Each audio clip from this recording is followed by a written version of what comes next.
যুদ্ধবিরতি হয়েছিল, বিশ্ব একটু স্বস্তির নিঃশ্বাস নিয়েছিল। কিন্তু মধ্যপ্রাচ্য বলে কথা, এখানে শান্তি টেকে না, শান্তির চুক্তিও না। এপ্রিলের শুরুতে যুদ্ধবিরতি কার্যকর হওয়ার পর থেকে যে থমথমে পরিস্থিতি চলছিল, সেটা এবার ভাঙল। হরমুজ প্রণালীতে মার্কিন যুদ্ধজাহাজ ঢোকার চেষ্টা করল রাডার বন্ধ করে, চোরের মতো। ইরান ধরে ফেলল, পাল্টা গোলা ছুঁড়ল, মার্কিন জাহাজ ফিরে গেল। আর এই পুরো ঘটনায় 5 জন বেসামরিক মানুষ মারা গেলেন বলে দাবি করছে তেহরান।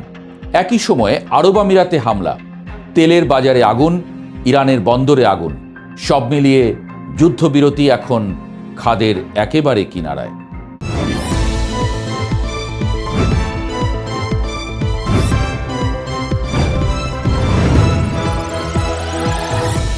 রাডার বন্ধ রেখে হরমুজ প্রণালীতে ঢোকার চেষ্টা করেছিল মার্কিন ডেস্ট্রয়ার রণতরী। ভাবখানা এমন যেন কেউ দেখছে না, কিন্তু ইরান দেখছিল। তেহরানের দাবি, তাদের নৌবাহিনী এই প্রণালীতে সার্বক্ষণিক নজরদারি রাখে। রাডার চালু হওয়ার সঙ্গে সঙ্গেই মার্কিন জাহাজগুলো ধরা পড়ে যায়। এরপর ইরানি নৌবাহিনী সতর্কতামূলক গোলাবর্ষণ করে, কমব্যাট ড্রোন, ক্ষেপণাস্ত্র, রকেট, ফলে মার্কিন ডেস্ট্রয়ারগুলো ফিরে যেতে বাধ্য হয়।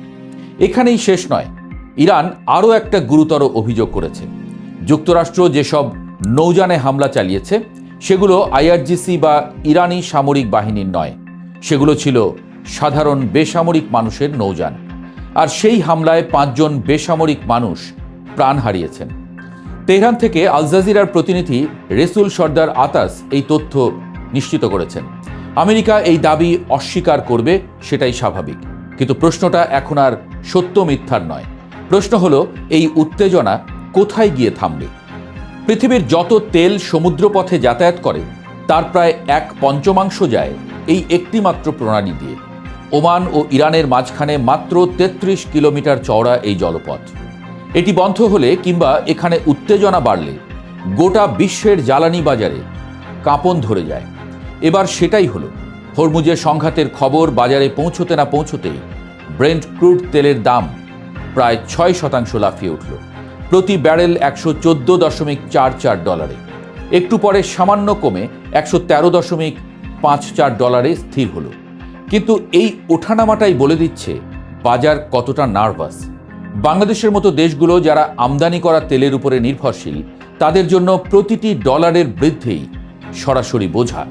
আর হরমুজ যদি সত্যিই বন্ধ হয়ে যায়, তাহলে সেই বোঝা কোথায় গিয়ে ঠেকবে তা ভাবলেই গা শিউরে ওঠে। হরমুজের উত্তেজনা এখনও থামেনি। এর মধ্যে সংযুক্ত আরব আমিরাতে হামলার খবর এলো।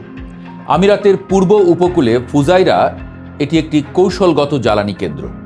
সেখানকার তেল শোধনাগারে একটি ড্রোন আঘাত এনেছে, আহত হয়েছেন 3 ভারতীয় নাগরিক। আমিরাত দাবি করছে তাদের আকাশ প্রতিরক্ষা ব্যবস্থা একাধিক ক্ষেপণাস্ত্র ও ড্রোন ভূপাতিত করেছে, কিন্তু একটি ড্রোন থামানো যায়নি। কাতার থেকে আল জাজিরার প্রতিনিধি আসাদ বেগ জানিয়েছেন, ক্ষয়ক্ষতির পুরো হিসাব এখনও আসেনি। আমিরাত হামলার জন্য সরাসরি ইরানকে দায়ী করলেও তেহরান এখন পর্যন্ত দায় স্বীকার করেনি। কাতার, বাহরাইন, কুয়েত, সৌদি আরব, পাকিস্তান, ভারত একের পর এক দেশ নিন্দা জানাচ্ছে, কিন্তু নিন্দায় হামলা থামে না। একটা ভয়ের পরিসংখ্যান মনে করিয়ে দেওয়া দরকার। এই যুদ্ধে শুধু আমিরাতকে লক্ষ্য করেই ছোঁড়া হয়েছিল অন্তত 6,413টি ক্ষেপণাস্ত্র ও ড্রোন। সেই স্মৃতি এখনও তাজা, আর সেই ভয়াবহতার পুনরাবৃত্তি কেউ চায় না, কিন্তু পরিস্থিতি মনে হয় সেদিকেই টানছে। এই উত্তাল পরিস্থিতির মাঝেই আরেকটি খবর, ইরানের দক্ষিণাঞ্চলের দায়ের বন্দরে কয়েকটি বাণিজ্যিক জাহাজে আগুন লেগেছে। ফায়ার সার্ভিস আগুন নেভানোর চেষ্টা করছে। আগুনের কারণ এখনও জানা যায়নি।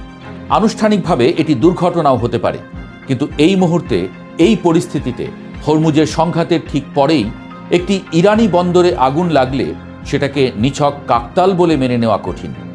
অন্তত বিশ্বের বিভিন্ন গোয়েন্দা সংস্থা এটাকে সেই চোখেই দেখবে। কারণ হোক বা না হোক, এই আগুন উত্তেজনার আঁচকে আরও বাড়াবে। এই অস্থির সময়ে ইরানের পররাষ্ট্রমন্ত্রী আব্বাস আরাগচি চীন সফরে যাচ্ছেন। চীনের পররাষ্ট্রমন্ত্রী ওয়াং ইর সঙ্গে বৈঠক হবে। দ্বিপক্ষীয় সম্পর্ক ও আঞ্চলিক পরিস্থিতি দুটোই আলোচনায় থাকবে। এই সফরটাকে কূটনৈতিক শিষ্টাচার বলে দেখার উপায় নেই, কারণ ইরান এই মুহূর্তে পিঠ ঠেকানো একটি দেশ। যুদ্ধবিরতি ভাঙার মুখে পশ্চিম থেকে চাপ আসছে, উপসাগরীয় প্রতিবেশীরা ক্ষেপে আছে। এই অবস্থায় বেইজিংয়ের দিকে তাকানো মানে একটা শক্তিশালী পৃষ্ঠপোষকের কাঁধে হাত রাখার চেষ্টা। চীন ইতোমধ্যে বলেছে এই যুদ্ধে যুক্তরাষ্ট্র যা ব্যয় করছে সেই সুযোগে তারা নিজেদের অবস্থান শক্ত করছে।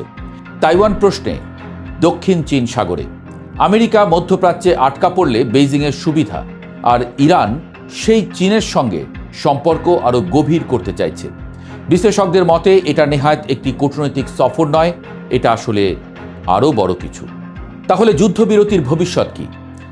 এপ্রিলের শুরুতে যুদ্ধবিরতি হয়েছিল, কিন্তু সেই চুক্তি কতটা শক্ত ছিল এখন সেটা স্পষ্ট।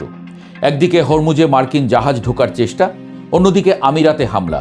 দুই পক্ষই এমন কাজ করছে যা যুদ্ধবিরতিকে সরাসরি চ্যালেঞ্জ করে, আর পুরো উপসাগরীয় অঞ্চল আবারও শঙ্কায় কাঁপছে।